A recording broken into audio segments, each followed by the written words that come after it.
આજે જે રજૂઆતો હતી એ ખાસ કરીને પુરવઠા ખાતામાંથી મોદી સરકાર, આપણા યશસ્વી વડાપ્રધાન નરેન્દ્રભાઈ મોદી લગભગ 80 કરોડ લોકોને 5 કિલો મફત અનાજ આપે છે.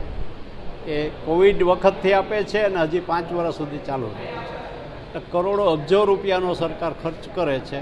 હવે એમાં જે અનાજ આજે મારી પાસે નમૂના આવ્યા એ ભેળસેળવાળું અથવા જીવજંતુવાળું અથવા કચાસવાળું હતું. એ મેં કલેક્ટરશ્રી અને પુરવઠા અધિકારીને બતાવ્યું છે કે આ ભેળસેળ ક્યાંથી થાય છે એને ચેક કરો. અને ગરીબ માણસોને મોદી સાહેબ જે મફત અનાજ આપે છે એ સારું ને ક્વોલિટીવાળું હોવું જોઈએ, નહીં કે એનાથી કોઈ બીમાર પડે.